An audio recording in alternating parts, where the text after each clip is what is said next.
All right, Earthlings, welcome back to another game stream of consciousness with your boys, the Thundering Dice Brothers. This is where we play some Nazi zombies and let our minds wander freely. We don't know what we're going to talk about, so join us on this ride. Without any further ado, let's get into the game. All right, fine. Your pizza was disgusting today. People who are watching, in case you want to up your pizza game, with one very simple trick, swap out your flour for double lot flour. It's a game changer.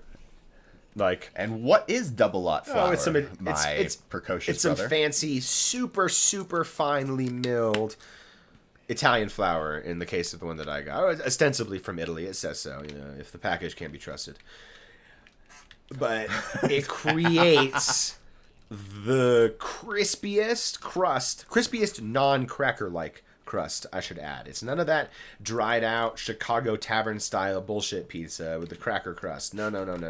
This is a proper crust with some body and a crunch to it.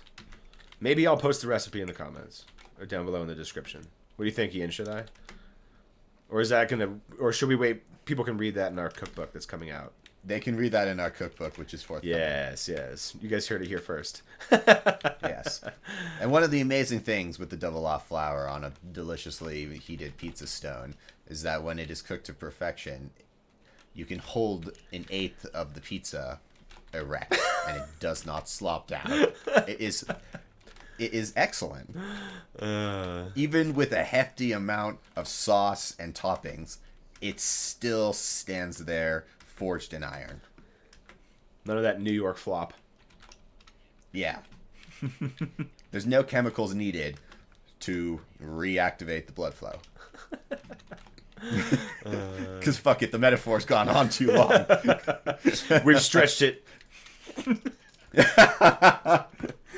But in all seriousness, no, it remains stiff, and I can't make that. I can't say it without smiling. But yeah, it forms the perfect crust. It really does. We're gonna be making rolls with it tomorrow to see how that texture translates into small, delicious buns. Yeah.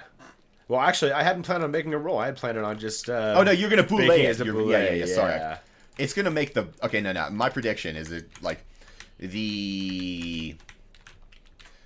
I think it's going to be a very kind of succulent white bread, but not as sweet, with more enrichment to it. I think it's going to have really it'd be kind of like milk white bread. Yeah, kind of really soft crumb. Not a very open crumb because it has a lot of olive oil and it has milk in it, so it's harder to get an open crumb with that. So yeah, it'll be a little denser. I think it's going to be really fluffy inside, and the crust is going to be, really crispy. Not chewy, but, crunch, you know? I'm looking forward to it. But yeah, I think it'll be, I think the crunch is going to be akin to my sourdough, but less thinner. Yes, it'll be as crunchy, but it'll be thinner and less chewy. But nothing can compete with the crust of a sourdough. I mean, I've never had a bread with a crust that hits the way the sourdough bread crust hits. It's just better. Yeah. A proper sourdough loaf has, that amazing crunch. Ooh, I'm out of ammo. Darn. We should let's get out of here. Yeah. Yeah, sourdough is probably, I think it's my favorite bread for sandwiches. It depends what kind of sandwich you're going to make. If you're making a sandwich to go, something that's a little less crusty is a little bit easier. On the trail, for example. Well, in that case, I'm down with my pretzels. Oh, what? Weak. Dude, yeah, pretzel buns. Always kick ass for a sandwich. That's got the right pretzel buns are great for burgers too, because they can hold up to a massive juicy burger without becoming a soggy, pathetic, compressed disappointment. Yeah. Pretzel buns make the best burger buns. Oh, what? I missed? Oh, good. Douchebag. I still don't have enough for the fucking box. Yeah, me neither. And I mean, like, I didn't get as shafted as you. I mean, a G11's bad, but I mean, it's only round 3, so I'm not hurting too much. But yeah, the crossbow, that's a cruel gun. Yeah, it's not even a gun. Into the box. Yeah, it's not even a gun. It predates this is a bow. It's in the name, you know. No one. It's such. There were fucking bows in the Bible. Just because it blows up doesn't make it like impressive. That was a dick shot, though. I liked it. It's no less than he deserved.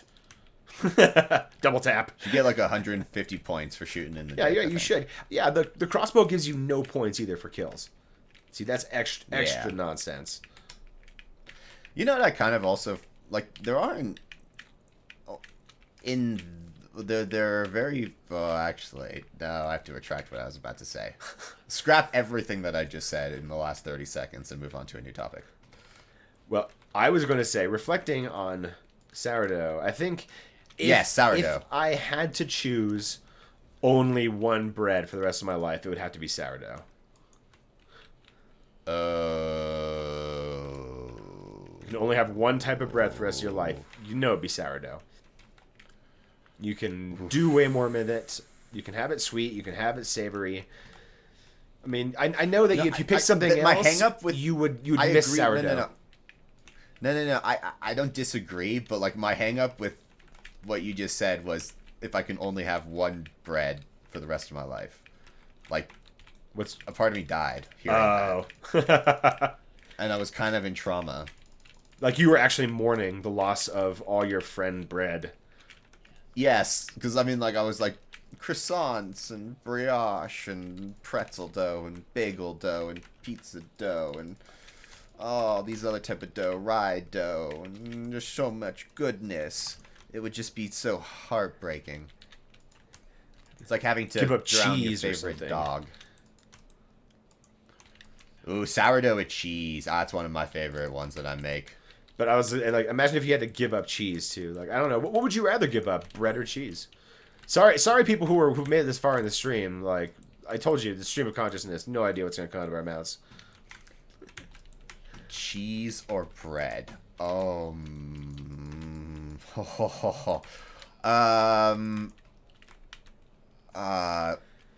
Cheese. I mean, like, I really like cheese, and there's so many applications of cheese that I would miss. But if I couldn't have bread, like half my diet disappears. Like I can't survive without bread. Like if I ever get celiac disease, I'm sorry guys, the channel ends because I'm committing harakiri. No, if I get celiac disease, I'm getting a fucking second and third opinion. I'm gonna find a doctor that tells me that's not true. I will find the woo-woo doctor with the acupuncture needles who claims to cure me of my celiac. My skeptical ass would be that desperate. I would try anything. Yes. I got an M1, M2 law. Well, that's pointless. Yeah. Which is worse, crossbow or M2 law? I think M2 law is actually worse. Well, actually, yeah, because it has that huge explosion and blinds you for like 30 seconds before. Yeah, I see, and then like there's like 10,000 zombies. And I only have 2 more rounds left for this stupid G11. This is very unfair. This is like only giving me 11 minutes of Wheel of Time and expecting me to be satiated. It's showing a dying man a picture of a molecule of water. Well, we only have a few weeks before the season drops, so we'll have more Wheel of Time than we know what to do with, because I know we'll be at turns. Well, actually, I have no idea, but I bet what's going to happen, there'll be parts that we love and parts that we hate and parts that we are apathetic to. But chances are there'll be more of the extremes than the middle one. If we're apathetic to it, then they've truly failed, because that means it's boring and wrong. Yeah, well, based on the 11 minutes we watched, I don't think it'll be boring.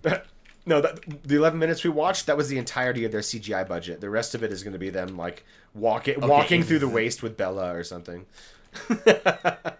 Yeah, shoot me dead right now then. Just Avienda lecturing Rand for 8 episodes. Well, there's certain. Well, then it really actually will mimic the books, because there are certain parts in the books that just go drawn on and on and on. You know, the most obvious and glaring one that makes me the most mad is Perrin and Faile, or Faile, however you want to pronounce the name, guys.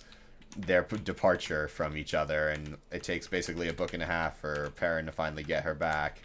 And in that time, you're just like, why couldn't you have done this in less than a book? This is unnecessary. As I said, it just is like chewing gum once the flavor has died. Yeah, readers affectionately call that parts of the book the slog. And, you know, unfair or not, there are a lot of amazing things that happen in those books.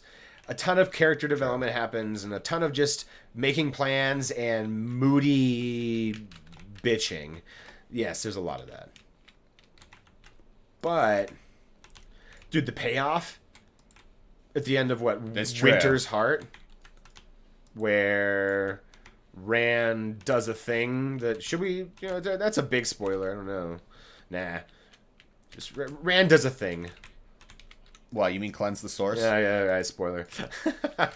Well, yeah, I'm not going to beat around the bush. I mean, everyone, I mean, like, if you've gotten this, I mean, we've already talked about Faile and Perrin getting split up, and you're just going to, like, no, yeah, it is the payoff is huge. It's an absolutely great, it's a really cool moment to watch. It's even cooler when you go into the lore and you open up the companion and you realize, you know, that Shadar Logoth is you know, like the resident off of the evil, and that, you know, those two basically annihilate each other when they're getting funneled together. But I mean, like, absolutely dope shit. Yeah. So Mordeth was actually sort of right. In the most fucked up way, that you needed to be as evil as the Shadow to defeat it. He just didn't realize that he was talking about a future time and date. I think this is one of those examples of the wheel wills as the wheel weaves as a wheel wills. Excuse me, the wheel weaves as a wheel wills. Yeah. This kind of stuff, like, had to happen to take, you know, had to set up event. There had to be a way for Rand to cleanse the source and maintain the balance and the power. Therefore, there had to be a place that was bred into itself to defeat the Shadow, and, you know, all these series of events that go back, well, to, there is no beginning, but in this turning, to the certain points that needed to happen. Yeah, in this turning, we can say Lews Therin, his encounter with the Dark One, to put it mildly. Which, man, I really wish they had included that in the story, in the show. That would have been such an awesome way to introduce the character, the world, what the stakes are. Yeah, like because I remember when we initially watched it, we thought the reason that they hadn't included that, because we hadn't looked up the actor cast or anything before. Yeah, we went in totally blind, it, so we didn't realize this yet. But like when we first watched it, we were just under the impression for the first 7 episodes that they hadn't even cast an actor for Lews Therin, until we realized at the beginning of episode 8 they did cast an actor for him and had him do shit. So we were left absolutely perplexed why the prologue in Eye of the World was not done with Lews Therin walking through his palace, calling for Elayne, and Ishamael appearing in front of him, taunting him, giving him a little dose of, you know, the dark healing. He realizes what he does. He flees to Dragonmount. Or he flees to where Dragonmount will be. And then draws on the power so much that he kills himself, creating Dragonmount, and then Ishamael appears on what will be then Tar Valon, basically, and says, "You can't escape me." Yeah, they should. Like, look, why? I mean, like, it's one of the. It's an absolute like that that opening. It introduces the voice that you need to hear later, and the person attached to that voice. It attaches a face to the name that he constantly moans. It attaches the madness into... You already see what the madness can do, what the taint has wrought. It covers... It does so many things at once. I just don't understand why you wouldn't have that in there. Yeah. I know it's like No. it's bitching about spilled milk. It's already happened. Season 1 abomination that I think it was has been wrought. But there's one cool thing about that scene that many people might have missed. That when you look, like, because, like, the argument between Lews Therin and the Tarmillan happens in what we assume is his house, because it looks like a nursery, and his child is there. And at the end, he kind of, like, you know, pats her on the belly and says, like, I do this for you, or something like that. And then he goes out to the camera pans out to the balcony and shows you the city that he lives in. Now, if you notice at the very beginning of the first episode, when Moraine says we go to the Two Rivers, there's rumors of Fort Therin there. As the camera pans upwards and you see that really trippy valley covered in trees, you realize that it's the same shot that you see Lews' balcony overlook just 3,000 years later, and mostly broken with a boatload of vegetation. Oh, so they actually show that he was in Manetheren, essentially? Basically, that's where he lives, yeah. Interesting. According to the TV lore. I'm okay with that. That was definitely not really addressed in the book as far as I remember, but there's so much importance placed on people place kind of things, you know, blood running through generations in an area like the Two Rivers. So why not have LTT there as well? Yeah, you can totally do it. I mean, like, I always assumed just from the book stance that most likely wherever Lews Therin was born was destroyed during the War of Power or in the breaking of the world. Because I assume that because you have to think about, I mean, like they go back from the Age of Legends to beyond a feudal system for a long time, and when Rand gets spun out and the story starts, they're basically in, you know, medieval Europe. Okay, so they have clocks are readily available. Most people can read, it seems like.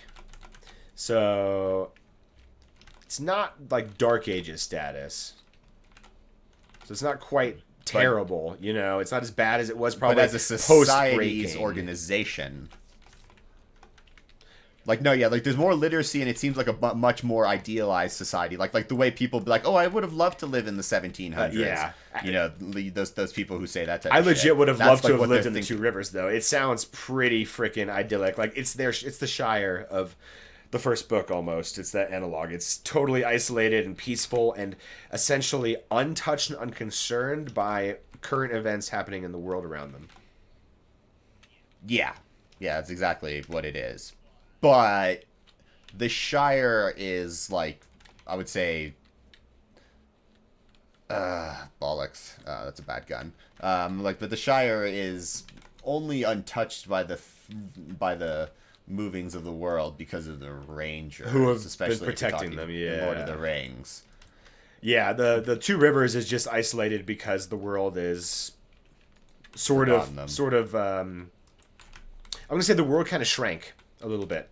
You know, kingdoms consolidated their power to certain levels, and then there's these fringe areas that are hard to get to, that are further away from the seat of power, so they get neglected and over the course of generations basically forgotten about. Unless you're snooty Elayne, who believes lines on claims that they'll be like, just you run in my borders and everything, and then you're like, oh really? Yeah, but where were your people to defend my people when Trollocs attacked? We haven't seen a tax collector from you, or even knew that you basically existed, the younger generation, in complete earnestness.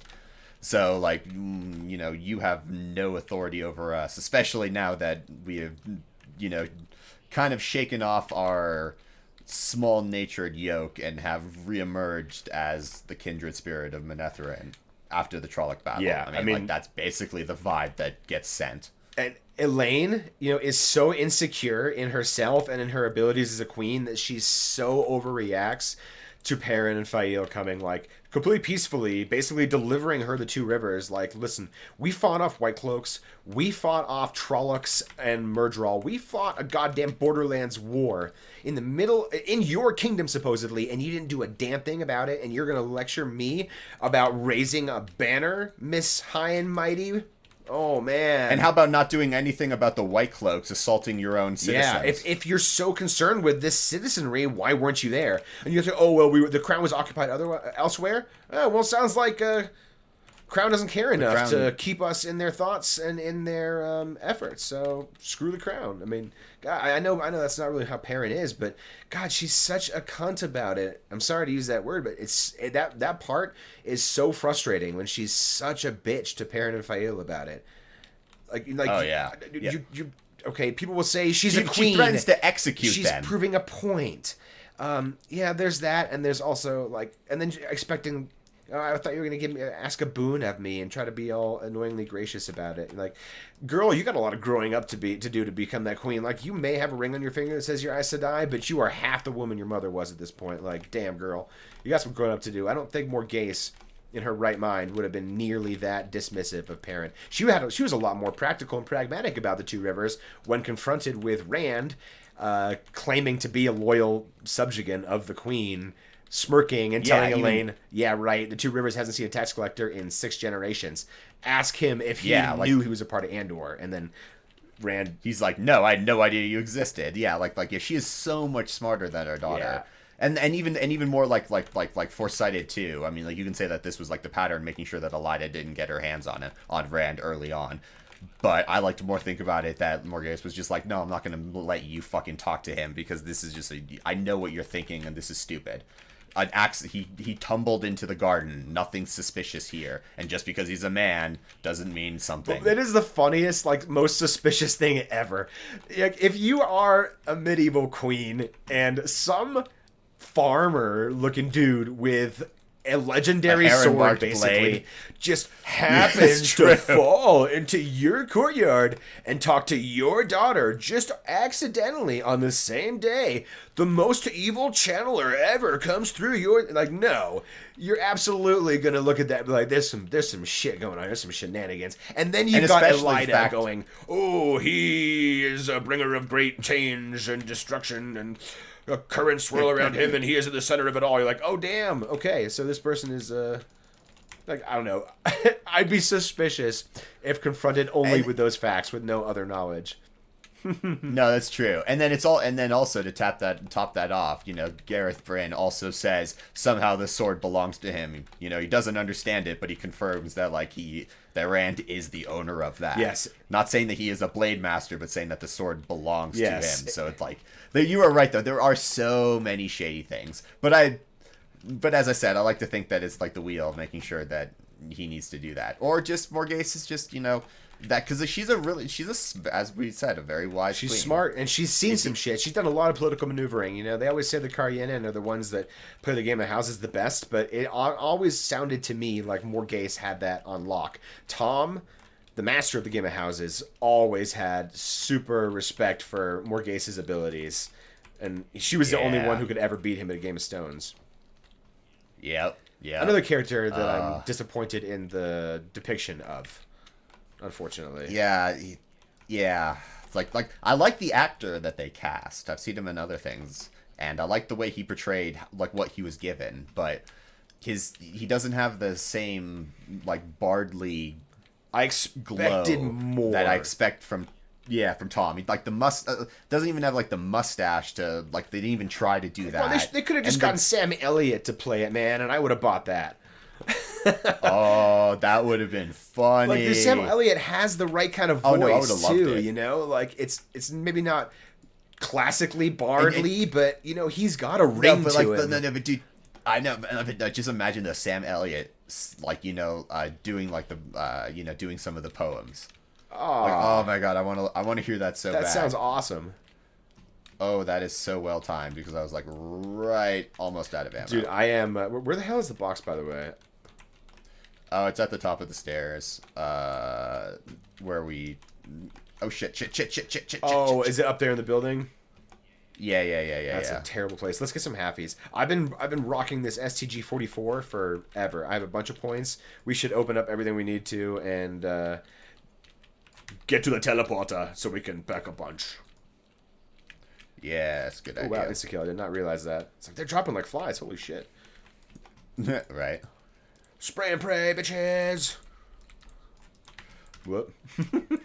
But then also, going back to, Rand al'Thor and Elaida and Morghese, the first book was the proving ground that allowed the whole series to continue. So the first book is a self-contained story in and of itself. And if Morghese would have allowed, Rand to stay there, it would have drawn out the book along way more. And it's also like the first time you get to see someone else confirm Rand's importance outside of Moiraine. That's a good point. Because when Moiraine does it, like she identifies a number of people, so you don't know for sure. But since it's all told from Rand's perspective, except the few times that it's from Perrin's perspective when they get split up at Shadar Logoth, you can or like with Egwene. Actually, no, that also is from Rand's perspective when he's watching. No, later on, Egwene and Perrin are together, and no, it is. That's all from Perrin's perspective. You're right. That's not from Egwene's. Yeah, exactly. So that's why. Yeah. So, but since it's mostly from Rand's perspective, that Rand is the Dragon Reborn, or at least you should if you have any idea of. Is that the only halfie? Basic storytelling? Okay, no, there's another one. Because this one's fast and annoying. Yes. Oh damn! All right, let's not hit that. All right, yeah. You open or hang on. Which ones need to be open still? I'll follow you and then... like this one and just follow me. But no, so like that's the first time that someone else, impresses upon the reader that Rand is a super important character. So you get that, and it also because you don't really know what you have like a faint idea what the dragon is, but you don't really understand it. So when you hear that he is the great harbinger of change and things swirl around him, stuff like that, you get this like really ominous prophesizing, which works great in all type of story modes.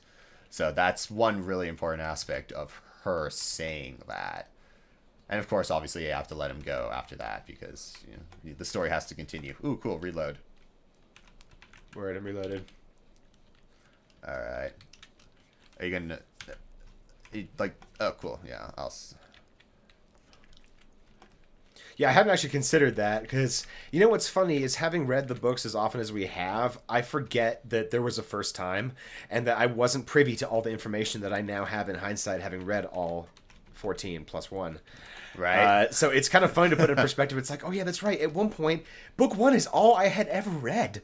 I didn't know any better than the Eye of the World and the Green Man, which, by the way, I'm still not over the fact the Green Man and the Eye of the World battle didn't play out in the show. That's one of the great sadnesses of my life, I think. The Green Man, I was very, very much looking forward to seeing him show up in season 1 because as I'm sure many people who read the books were just expecting it too because it's such an intricate part of the whole story. It's the conclusion of the story, and they completely retold it. And I get that the conclusion has problems as written, but not as many problems as the story did. And yes, I know season 1 had issues with the cast and COVID and all that stuff. I know that stuff sucks. But you know what? They're pros. You can fucking figure it out, Amazon. God bless it. I'm not going to give them a pass. They can't. They ruined the first book and the finale. We could make an entire video, maybe we will, about just how they screwed up the finale of season 1, and we could probably do the same thing for season 2, actually. But going back to my original point, which was something that I forgot already because I got off on a rambling tangent. God bless it. It's damn Colorado Crunch. Yes. Oh yeah, but I was just disappointed that we didn't get to see the cool shit, the Green Man. The true battle at the Eye of the World between Rand and basically all a horde of Trollocs and Myrddraal at Tarwin's Gap. And instead we got disappointing people getting their eyes burned out, and Mary Sue channelers and a terrible fortification and pointless death and grandstanding by Egelmar. And I don't understand any of that. No, yeah. We will definitely have to do a video about how the ending doesn't make sense. Not from a differentiating it between the books and the TV show, but just from a straight up tactical point of view. That whole everything about that last battle and like the way Tarwin's Gap is defended, what happens with the women channelers, all of it just breaks a boatload of common sense laws and then some magic laws. Yeah, there's some actual defined magic laws that it warfare. Breaks. That was really frustrating. They just did stuff that wasn't in the book. They made up things could happen to you with the one power that were, I think, explicitly stated not to be so in the books. Yes, you can. Yeah, like you can't draw enough to burn out. yourself out, right? Like, I think when they describe... And now, unless you want to hand wave that away and say Aes Sedai only can say things they believe to be true, whether or not they are true. But I do believe the Aes Sedai seem to know what they're talking about when it comes to linking, because that's one of the things they do a lot.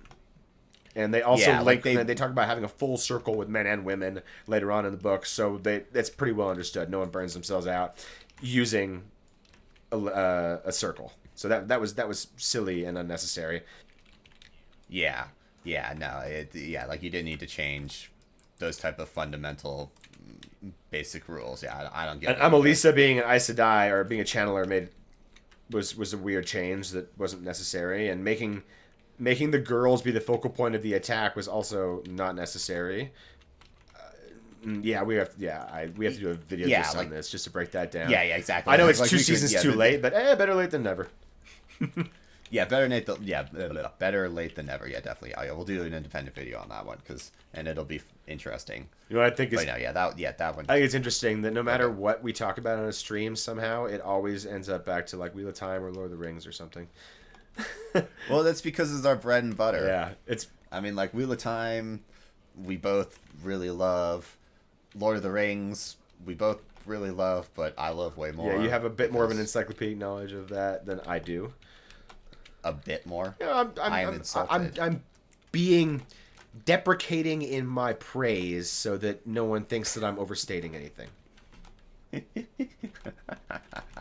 Okay, sure, I'll buy that. I'm gonna go pack a punch my Wunderwaffe. Yeah, I pack a punched my HK-21. It's funny though, like with fucking Rings of Power, you know, like the viewership down by like 60% from season 1, and I mean, like season 2 was bad. I mean, like really bad. I mean, I know I give the Tarwin's Gap incident a boatload of shit, but the end siege of Eregion in Rings of Power, like we're gonna do a video on that too, because I have never seen such drivel before. I mean, like, absolutely worse than the battle at Winterfell. I'm gonna kill this fool if you don't mind. Ooh, okay. Well, ooh. Yeah, right. It stumped you. No. Okay, not worse.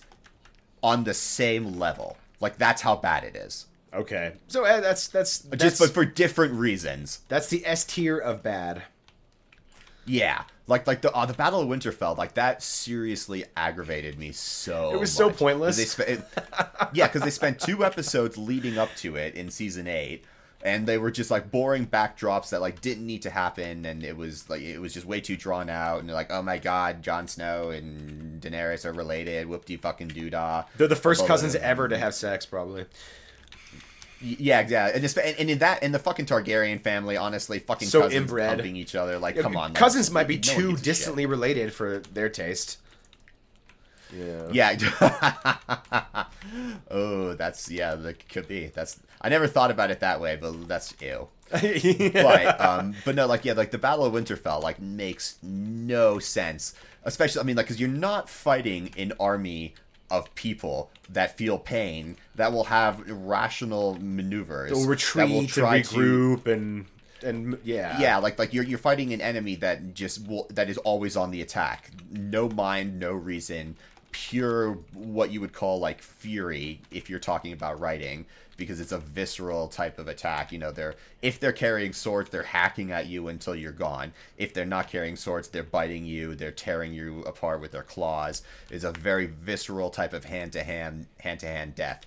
So having your entire force arrayed in front of your pathetic small little castle in comparison to like 100,000 dead things, or maybe more, is absolutely ludicrous. Like, you have your entire Dothraki cavalry charge directly head on into a mass of zombies.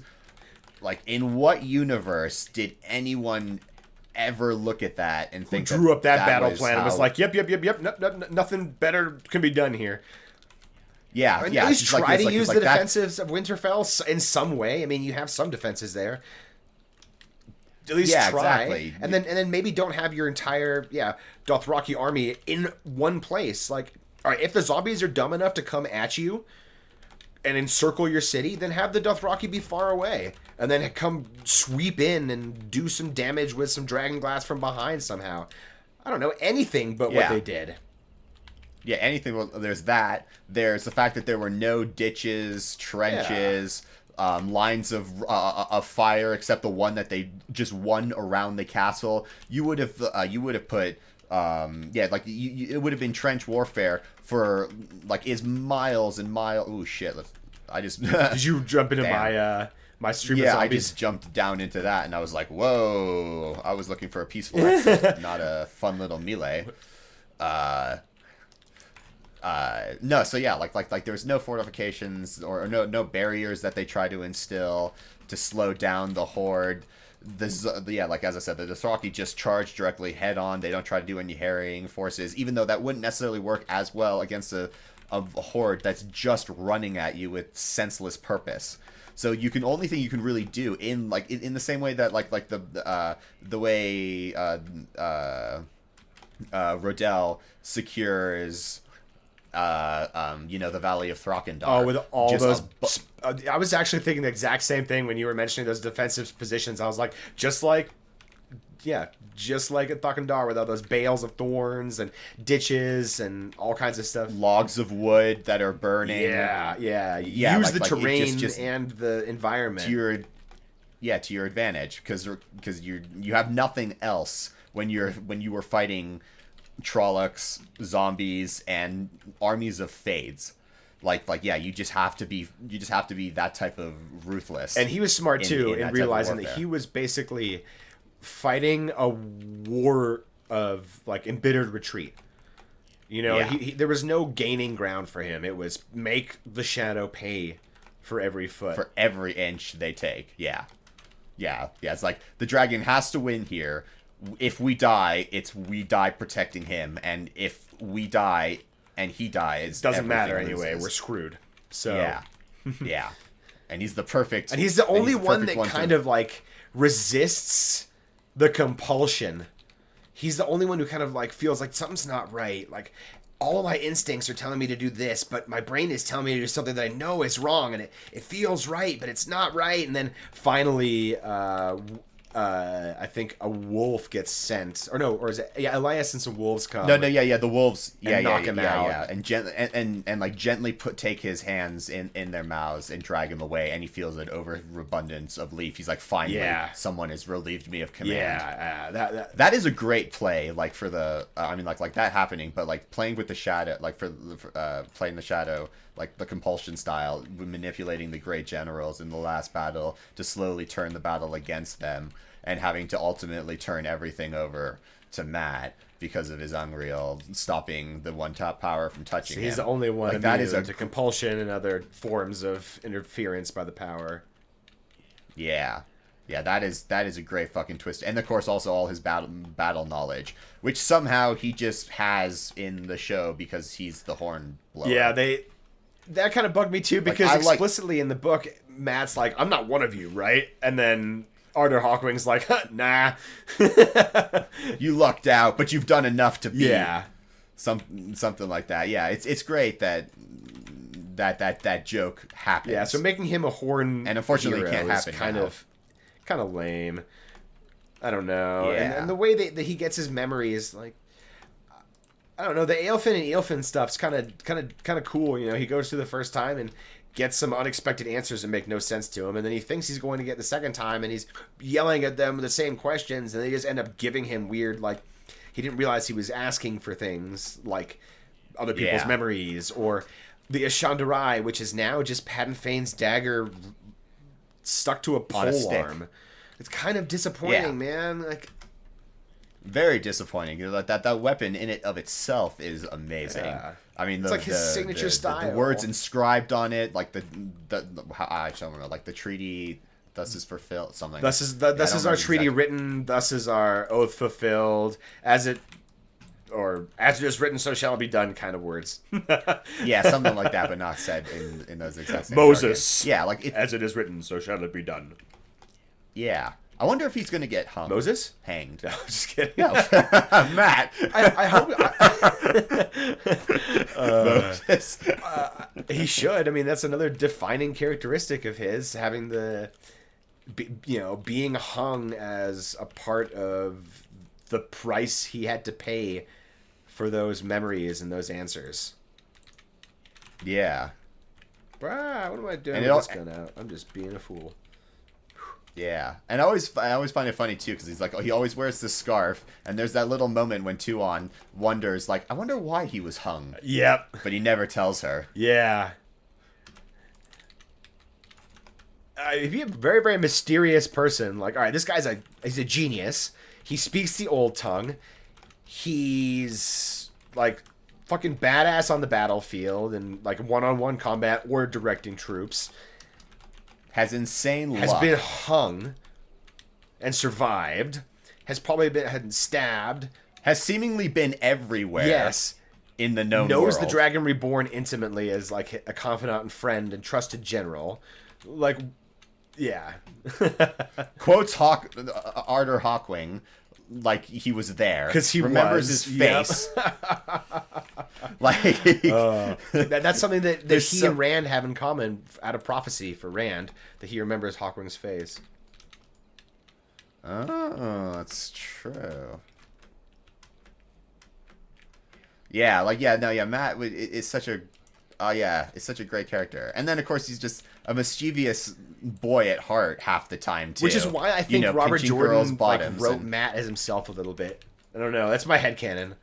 I hope so. I really hope it's true that happened like that, because that would just be accident. No. Retreat. Retreat! Into the Hornburg.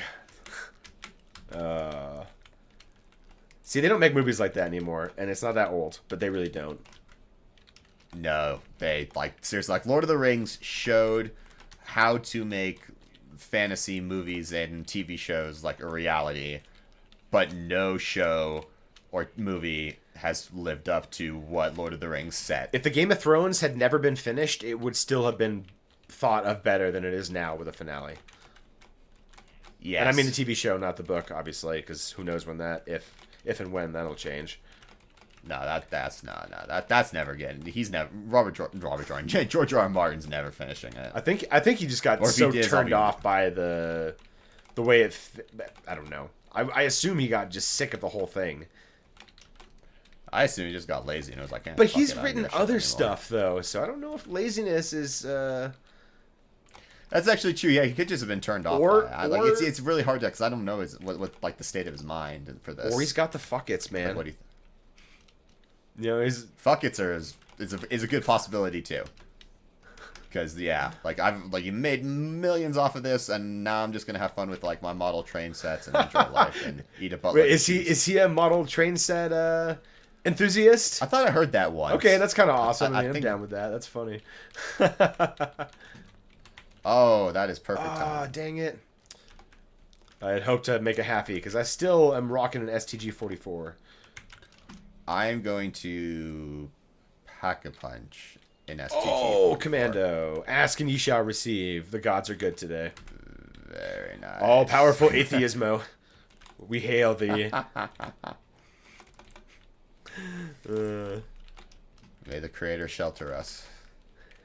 I like the Shire and burial rituals like that, and their little mantra, their whatever you want to call it, the thing they say, the prayer. Gosh, I couldn't think of the words. Yeah, their funerary prayer is pretty cool. Pretty simple.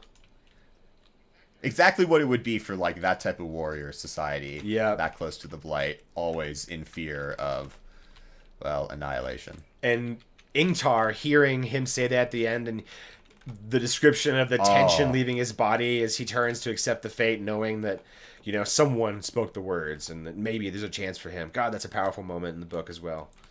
It really is. And I kind of, like, you only see this a few times, but I think, like, there are 3 times that I'll talk about right here. The first one is in Eye of the World. I'm good, yeah. When Rand redeems his mother from the Dark One and saves her from So him. what actually was the story with that? So did the Dark One take her soul, or was she a Dark Friend? Like, why does the Dark One have her? Or does he at all? And is this just like the Dark One screwing with the dragon? No, I'm going to assume because like since the first book is whoa shit. Oh shit, that I'm red now. Oh fuck. Oh no. Oh. I was red. I'm not getting up the stairs. Nope. Oh, I got trapped in the stairs. Oh man. Oh wow, look at that kill disparity though. You and your Wunderwaffe. Yeah, that's pretty impressive. Well, that's all we've got today. Thanks for watching. Like, comment, and subscribe down below. And we will catch you next time.